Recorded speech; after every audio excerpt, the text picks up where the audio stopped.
Hi, my name is Helen. I work for Millennials Partners and I help technology startups. What inspired me to pursue a career in STEM? I always loved everything that was technical, that I had to play with my hands or that I had to use maths. And then I was studying and I had to choose a career. And I just thought that STEM studies was opening all the doors and actually did. So I'm very happy I did that.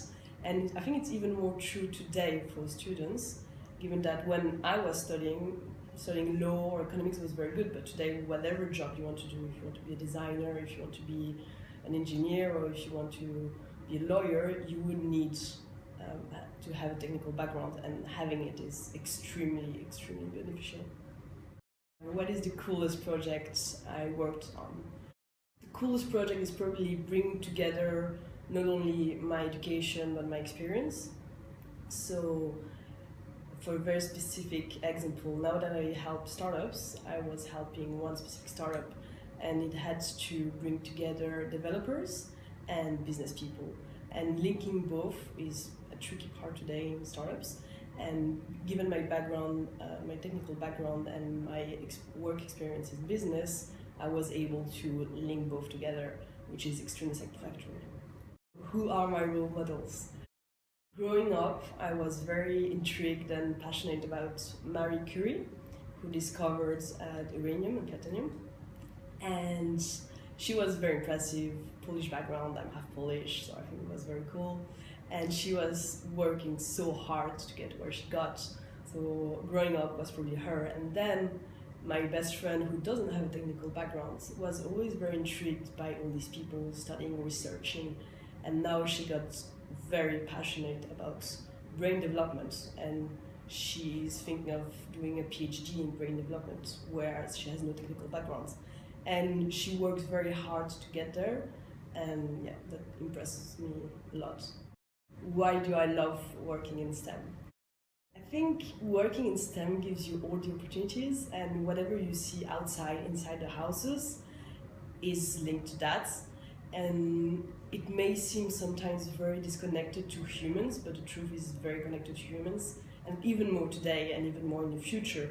We are always connected with our phones, the houses are now getting connected, or cars are getting connected, so we are using technology everywhere, and understanding what is behind is, I think, the best thing in the world, and you feel that you control all these things, which is one of the reasons I really love working in STEM and with STEM people.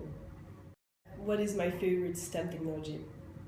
So here again, I think I would go with something that is not only technical, so I love cycling, and a bike by definition is a pretty simple thing, two wheels, and here you go. But now it's getting very technical, and with the technical tools that we have, we can get much better. So as an athlete, not a professional one, but as an athlete, I really get a lot of help with those tools. So I would say my favorite one now that I'm using day to day is all my apps and my watch that I'm using that can calculate my heartbeat and my speed, and when I should lower my speed because of my heartbeat, and everything is connected and on my wrist, and I think that's extremely powerful, and we didn't have that 50 years ago. What advice would I give to an inspiring STEM person? I think I would just jump in it and go for it. It's not scary, it's not difficult, it's just a lot of fun, it's very creative, and today, yeah, you can do absolutely everything when you have a technical background, because it gives you all the tools. And so just jump, go for it, find your passion, and study hard and become very good at what you do.